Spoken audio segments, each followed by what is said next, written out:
Everybody thinks they know exactly what's going to happen on draft day, but as we know, curveballs are there every single year. Heck, even some of these teams get so laser focused on one player or one position group that if a curveball does happen, well, it kind of throws off their mojo. So today we're going to be forcing these GMs to explore the plan B, so to speak. So basically, on your screen, on the mock draft database, you see where my cursor is.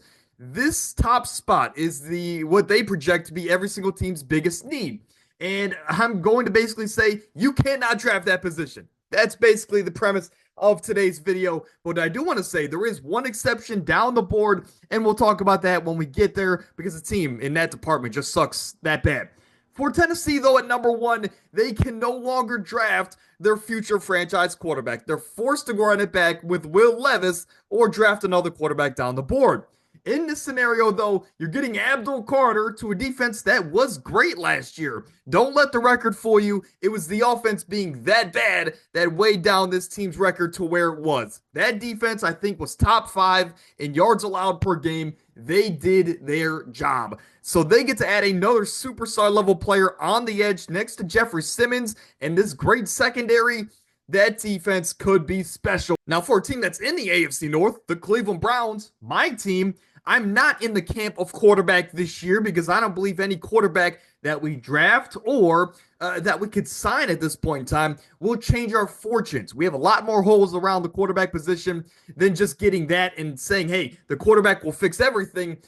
But in this scenario, Cam Ward at number 2 is kind of exciting, and we're just going to draft him here because of his upside. Who knows? Again, without us being able to draft an edge, let's go out there and get Cam Ward. Maybe he could be the guy to turn us around.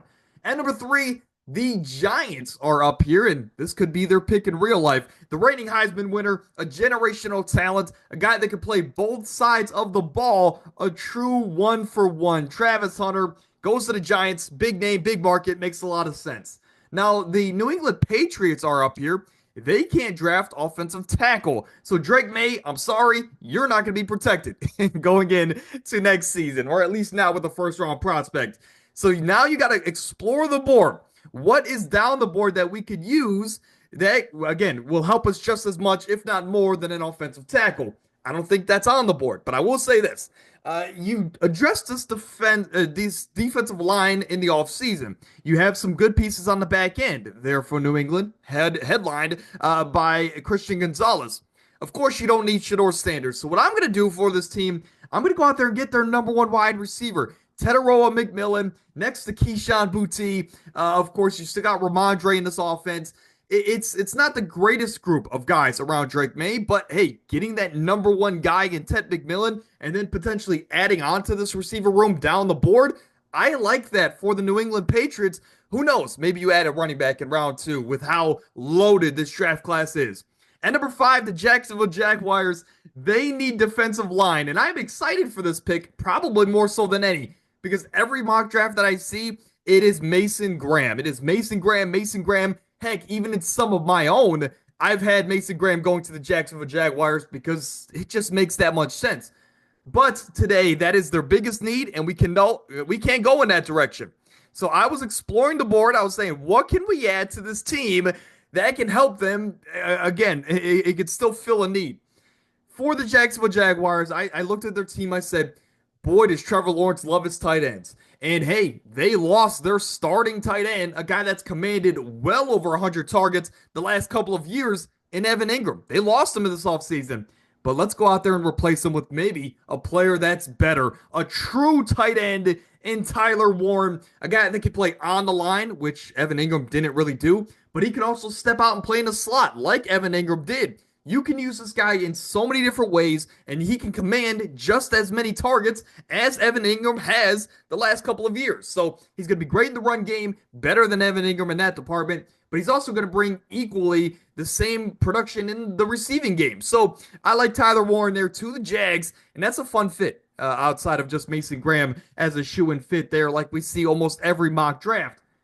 At 6, the Las Vegas Raiders will get their Geno Smith, I guess, spell there in Shedeur Sanders. Geno Smith's there for about a year or two. That's going to give plenty of time for Shedeur Sanders under a Pete Carroll and Chip Kelly scheme and offense to develop, to learn the system. So whether if it's a year, 8 weeks, or 2 years, he can take over when his time is ready, right? And for the Raiders, you could go Genty, but that was their biggest need. And with Tyler Warren, with Ted McMillan off the board, let's just go get Shedeur Sanders. Now, for the New York Jets here, I think you just kind of go best player available because you cannot go offensive tackle as that is their biggest need. You guys are catching on here, right? For the Jets, Mason Graham. Imagine Mason Graham next to Quinnen Williams with this secondary led by Sauce Gardner. I know they could use a corner now that DJ Reed is no longer in New York, but getting a Mason Graham is a huge addition up front. And I just feel bad for Drake May, Josh Allen, Tua Tagovailoa. I mean, good luck for those guys with Mason Graham and Quinnen Williams rushing you almost on every single play. If not, you're going to have one of them coming at you every single play. That's a great addition for a Aaron Glenn-led defense there in New York.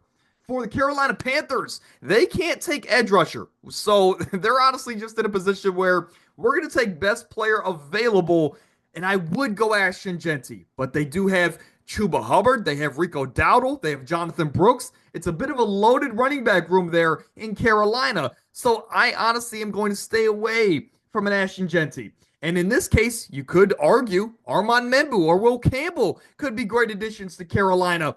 But they've invested a lot of money in that offensive front, and they played really good last year, or at least in my opinion, the Carolina offensive line wasn't as bad as people want to make it seem. They played really good. They were worth the money from previous off seasons. So what I want to do, I want to go out there and give them a guy that has the potential to be the best true corner in this class. He has the potential to be Patrick Surtain the second, I guess a new version of that, right?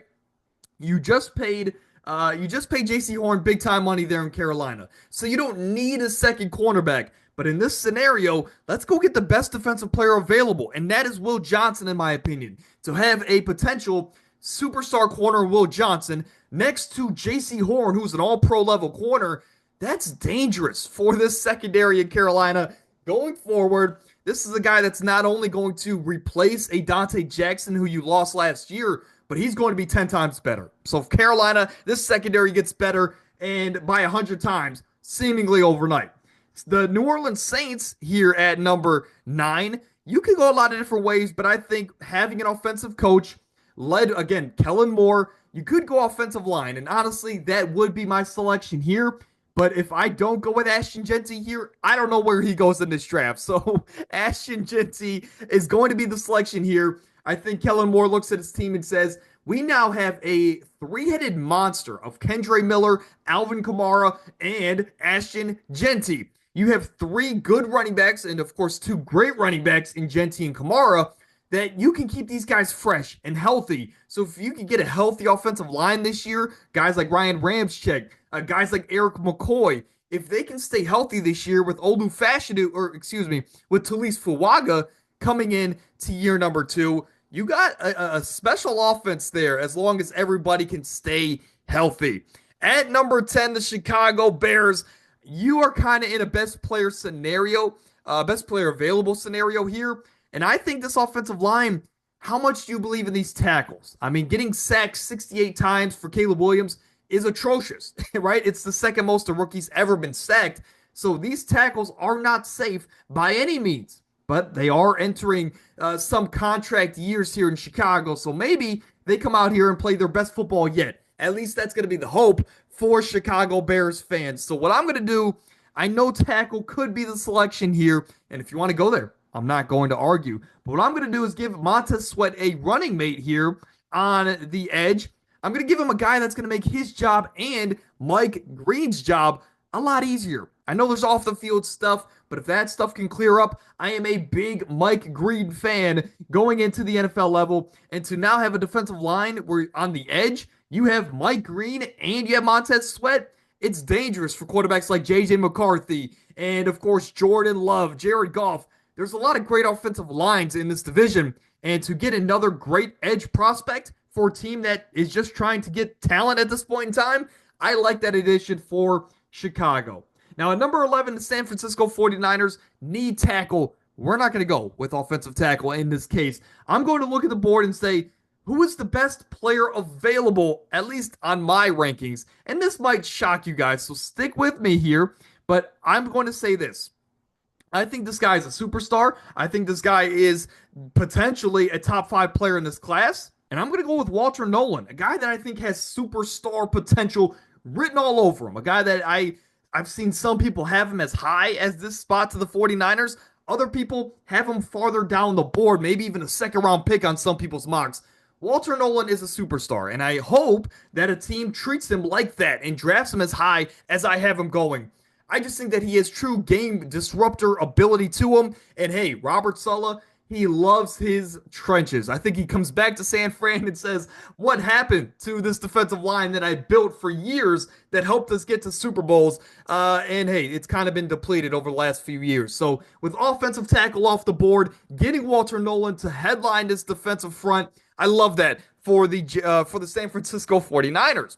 At Dallas, here at number 12, I'm going to have them going with Armand Membou. I think, hey, they look at their offensive line. Zach Martin retired this offseason. Let's get a guy that can play tackle, but he can also slide into guard. And let's go after the athletic freak, Armand Membou. Fills a lot of voids there. And with a quarterback coming off an injury, let's make Dak's job a little bit easier going into next season. The Dolphins are here. They need offensive line. And this is another situation like Jacksonville where every mock draft I've seen, almost every time I've seen them take an offensive line. So Will Campbell is intriguing, but you can't take offensive tackle. So with that option off the board, you can't take, I'm just going to stay away from offensive line, right? Let's do something fun here for the Miami Dolphins. And I'm going to go out there and reach a little bit, at least as far as the numbers say, and get you Kenneth Grant. This is your Christian Wilkins replacement, and I could have went edge rusher. I could have went Jalen Walker or Mykel Williams, but I look at the board and say, or I look at the roster and say, you have Chop Robinson, you have Bradley Chubb when he's healthy, and now you add a guy up front like Kenneth Grant. That pass rush in Miami could be scary, so I like the Kenneth Grant selection there, man. At 14 for the Indianapolis Colts, I'm going to go with something fun here. Of course, you can't go tight end, and Colston Loveland, it's a bit of a reach, potentially, at 14 anyway. So I'm going to go with something fun. You got Zaire Franklin, who leads the league in tackles, seemingly, or at least he's up in the top echelon every single year. But let's go out there and get a guy that can rush the passer. Still give you a guy that can help in that regard, but he's also an athletic freak where he can guard multiple positions on the field and still be an elite tackler in the run game. I like Jihad Campbell, man. He's flying up my board as far as the top 50 prospect. He's great in the run game. He has the athletic tools to be great in the, coverage game. And he can also rush the passer. So I like Jihad Campbell, complete package. The Colts can use him in a variety of different ways. Now, here's the one exception on this on today's video, where I can go with a defensive lineman here, but it's a bit of a reach for a guy like Derek Harmon. I can go interior offensive line, but they kind of addressed that in the offseason. So unless you guys want me to go with a Gray Zabel here for the Atlanta Falcons, I'm going to look at it and say, I'm going to make one exception. I'm not a Falcons fan, but they just need defensive edge so desperately that getting a guy like Jalen Walker is the route I'm going to go. They don't have a plan B. They simply don't have a plan B, C, or D. Their plan A is to get a Jalen Walker or the best edge available. That is just what the Falcons need to do, and I have them going with that here in today's video. But again, plan B would have been a Gray Zabel or an interior offensive lineman.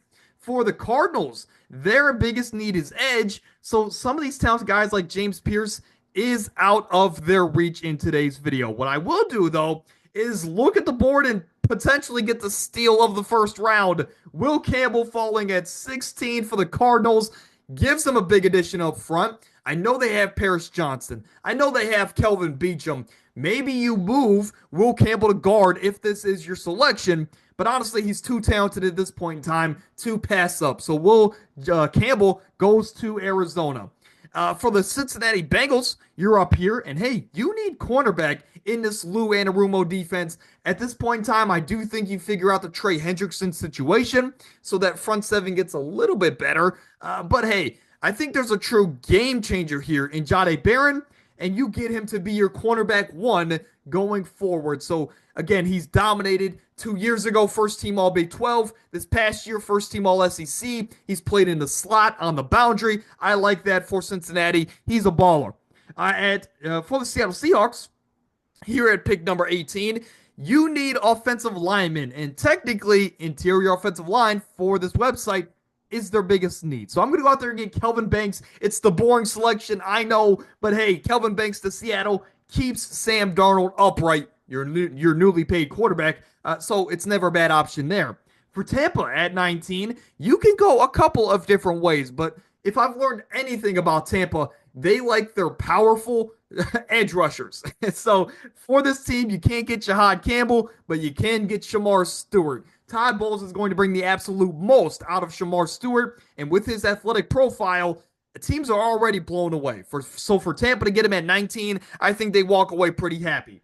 At 20, the Denver Broncos need a weapon for Bo Nix, but they also like to run the football. So the best of both worlds here is Colston Loveland. He can run block, so that's going to help in that regard. But he can be a great receiver for Bo Nix and really just a safety blanket in this offense.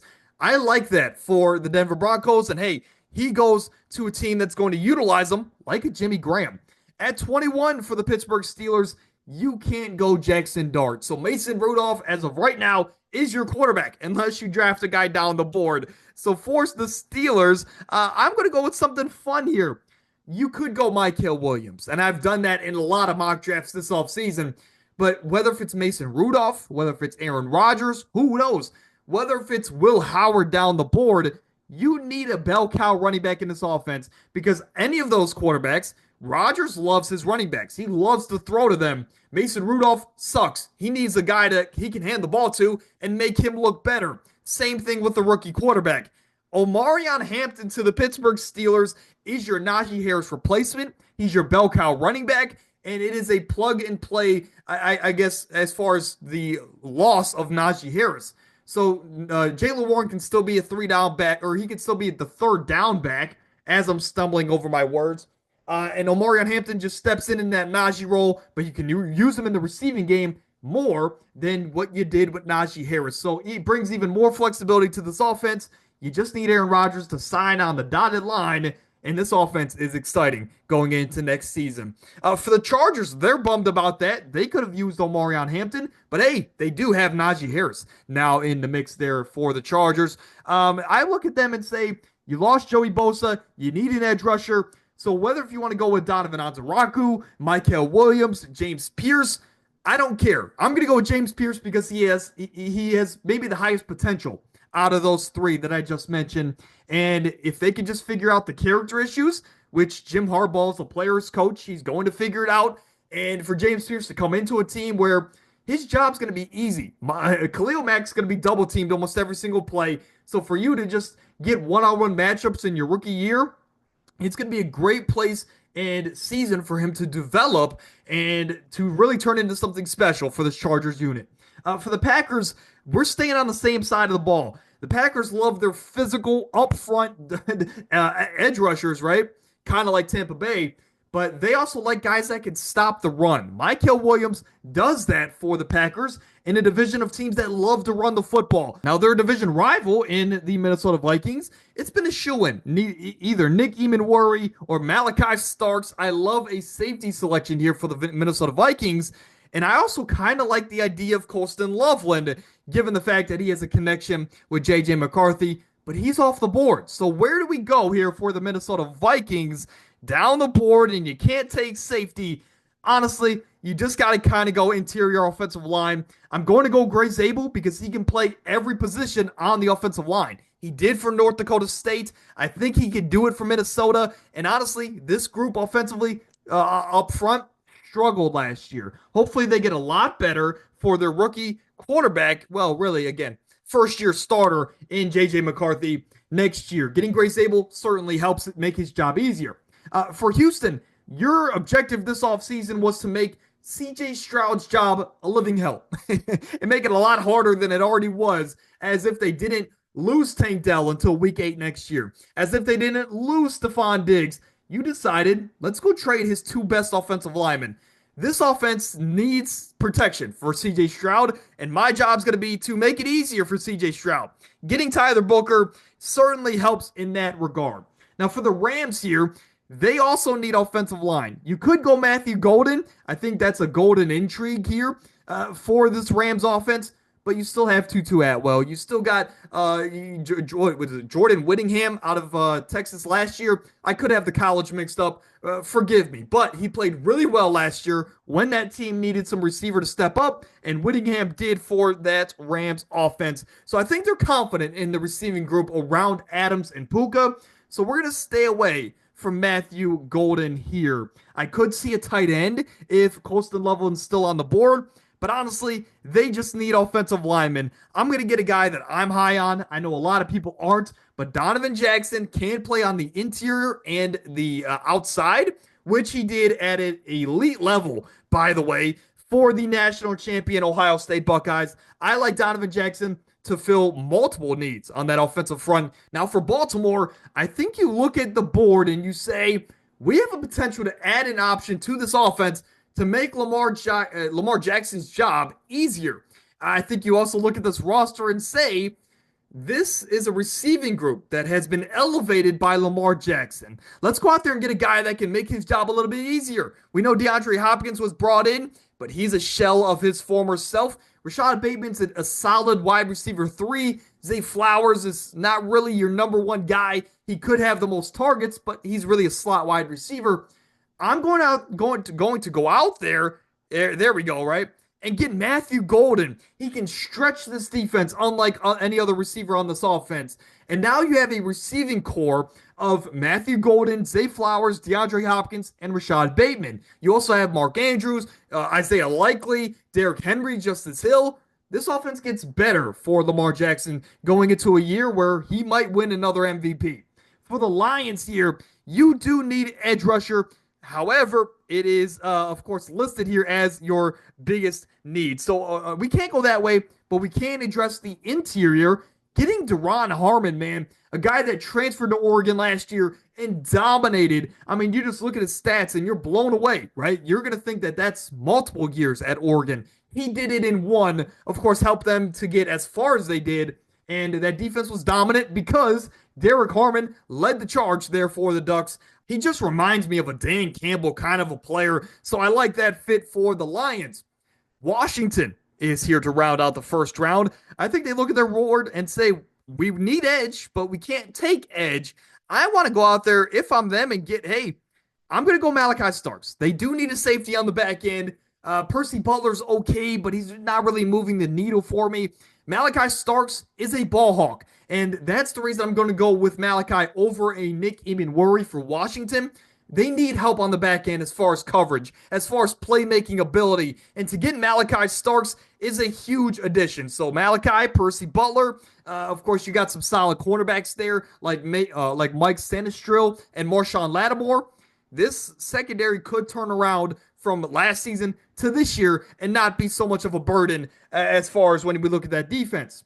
For Buffalo here, they could use a weapon. They could use a wide receiver. They can use a lot of different things. But honestly, I'm going to go with Donovan Onwuzurike here for the Buffalo Bills.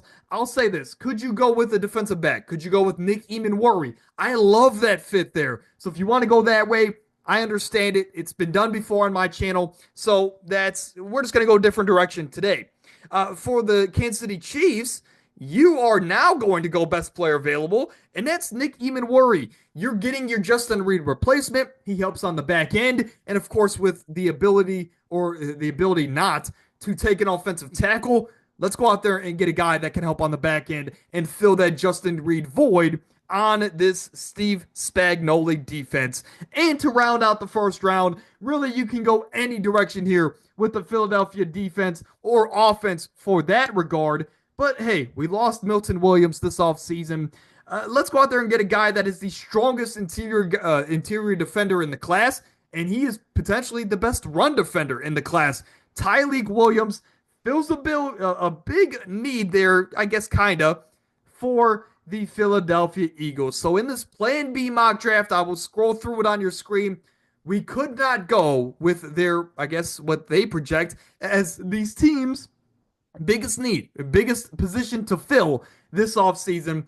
But I think, hey, we looked down the board, looked at the rosters, look at the value on the board, and what could be the biggest, I guess, plan B for these teams going into next year. So, bit of a wonky first round mock draft here for you guys. But hey, we got through it. We got these teams, the players that could help them going into next season and for years beyond. Let me know in the comments, man. Where should I have went with some of these teams? Do you think I made a mistake? Should I have went with a plan C approach for some of these teams? Let me know your thoughts down below. But hey,